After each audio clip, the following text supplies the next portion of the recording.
তিনি একটা কাজের উপরে অনড় হয়ে থাকতেন না, তিনি সুযোগ দিতেন, ছাড় দিতেন। তিনি চতুর্দিকের জ্ঞান রাখতেন, দেখতেন কোন দিকে কি হচ্ছে, কি সুবিধা অসুবিধা, এগুলো তিনি বুঝতেন। তিনি আমরা সিরাত থেকে একটা যেটা পাই সেটা হলো, একটা হাদিসে স্পষ্ট এসেছে, নবী মুহাম্মদ রাসূলুল্লাহ সাল্লাল্লাহু আলাইহি ওয়াসাল্লাম তিনি একদিন ইশার সালাত খুব সংক্ষেপ করবেন, মানে একেবারেই সংক্ষেপ, অত্যন্ত ছোট্ট ছোট্ট সূরা দিয়ে ইশার সালাতটা শেষ করে দিলেন। সালাত শেষ হয়ে গেল, সাহাবীরা প্রশ্ন করে বলল, ইয়া রাসূলুল্লাহ, ইয়া হাবিবাল্লাহ, কেন আপনি সালাত এত সংক্ষেপ করলেন? এইরকম সংক্ষেপ সালাত কোনোদিন আমরা দেখি নাই, এবং সংক্ষিপ্ত সালাত আমরা কোনোদিন আদায় করি নাই আপনার পেছনে। বিশ্বনবী বললেন, হে আমার সাহাবীরা, আমি সালাতে দাঁড়ানোর পরে একটা শিশু বাচ্চার কান্না আমার কানে চলে আসলো।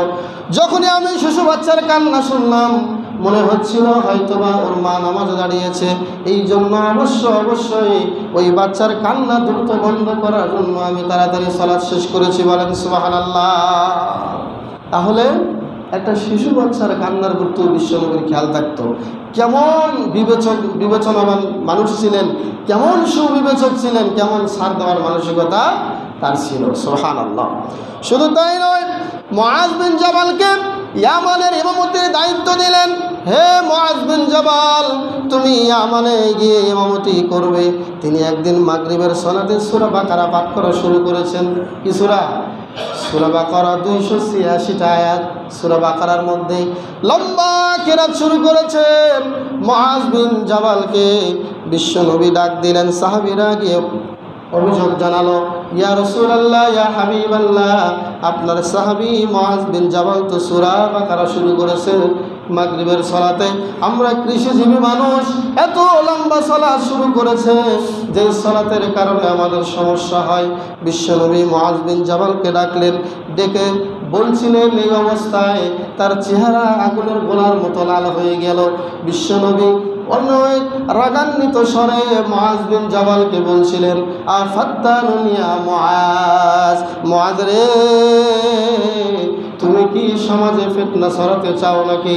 খবরদার খবরদার, যখনই তুমি সালাতে দাঁড়াইবা, সালাতে দাঁড়ানোর সময় সাব্বিহ ইসমা রাব্বিকাল আ'লা ওয়াদ-দুহা ওয়াল-লাইলি ইযা ইয়াগশা, হে মুআজ, এই ছোট্ট ছোট্ট সূরাগুলো দিয়ে তুমি সালাত আদায় করবা। খবরদার খবরদার, লম্বা সূরা ধরো না।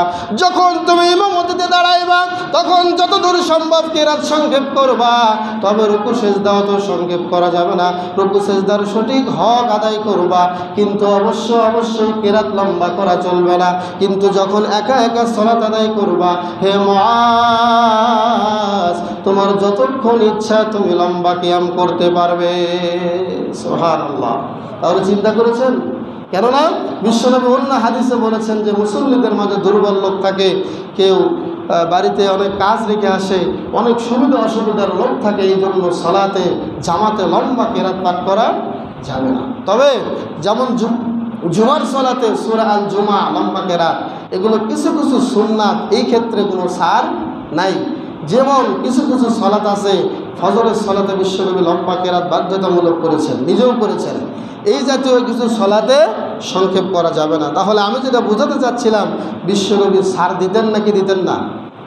বিশ্বনবী সুবিবেচক ছিলেন নাকি বিবেচনার দিক দিয়ে অন্ধ ছিলেন? অনেক সুবিবেচক ছিলেন। শুধু তাই নয়, বিশ্বনবী মুহাম্মদ রাসূলুল্লাহ সাল্লাল্লাহু আলাইহি ওয়াসাল্লাম যখন কোনো কাউকে কোথাও দায়িত্ব দিয়ে পাঠাতেন, তিনি বলতেন, ইয়াসসিরু ওয়ালা তুআসসিরু, বাশশিরু ওয়ালা তুনাফফিরু। হে আমার সাহাবী, তোমাকে দায়িত্ব দিয়ে পাঠালাম, খবরদার কঠিন পথ অবলম্বন করবে না, সবসময় সহজ পথ অবলম্বন করবে। মানুষকে সুসংবাদ দেবে, মানুষের বিরক্তি সৃষ্টি করবে না, এই দায়িত্ব দিয়ে বিশ্বনবী সাহাবীদেরকে পাঠাইতেন। মাগরিবের সালাতে বিশ্বনবী হঠাৎ করে একদিন লম্বা সেজদা দিলেন।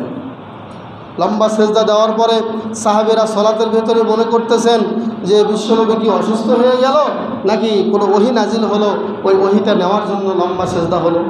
সালাত শেষ হলো, সাহাবীরা বিশ্বনবীকে বললেন, ইয়া রাসূলুল্লাহ, আপনি লম্বা সেজদা কেন দিলেন? বিশ্বনবী বললেন যে, কুল্লু যালিকা লাম ইয়াকুন ওয়ালাকিন ইবনি ইরতাহালানি ওয়া কারিহতু আন উআজ্জিলাহু হাত্তা ইয়াকদিয়া হাজাতা। আমার যে নাতি তোমরা হুসাইনকে চেনো, হুসাইন আমি যখন সেজদায় গিয়েছি, সে আমার মাথায় উঠে বসেছিল। বসে থাকার পরে যখন সে আমার মাথা থেকে একটু সরে বসলো, তখন গিয়ে আমি সাজদা থেকে মাথা উঠালাম। বলেন না সুবহানাল্লাহ। তাহলে এখান থেকে কি বোঝা যায়? ছোটো বাচ্চারা যদি আপনার সামন দিয়ে লাফালাফি করে, আপনার মাথার উপরে গিয়ে বসে থাকে, আপনার সালাতের সমস্যা হবে নাকি হবে না? হবে না। বরঞ্চ যত দৌড়াবে আপনার সামনে, তত আপনার সালাতের প্রতি আর আগ্রহ বাড়াতে হবে। এটাই বিশ্বনবীর সুন্নাহ। বিশ্বনবী বলছেন, শোনো, আমি আমার নাতির প্রয়োজনের কারণে তার খেলাটা শেষ হলে এরপরে আমি সাজদা থেকে মাথা উঠেছি। সুবহানাল্লাহ। তাহলে আমরা দেখলাম নাতির খেলাধুলার প্রতিও বিশ্বনবী খেয়াল রাখতেন। শুধু তাই নয়, তিনি বাচ্চাদের কান্নার প্রতিও খেয়াল রাখতেন। তিনি সকল দিক খেয়াল করে তিনি ইমামতিতে দাঁড়াইতেন। আর আজকাল দুঃখজনক হলেও সত্য, অনেক ইমাম সাহেবকে দেখা যায়, এটা আমাদের নজরে পড়ে, আপনাদের নজরে হয়তো বা পড়বে না, আমরা তো ইমাম মানুষ, আমাদের নজরে পড়ে, যখন একা একা সালাত আদায় করে সংক্ষেপ, আর যখন ইমামতিতে দাঁড়ায় তখন কাম সারছে, একেবারে লম্বা সালাত। এটা পরিবর্তন করা দরকার। যারাই আমরা ইমামতি করব, একা একা সালাত আদায় করলে যত লম্বা করবেন সমস্যা নাই। তাহলে এই বিষয়টাও, এই বিবেচনাও বিশ্বনবীর মাঝে ছিল। বলেন সুবহানাল্লাহ।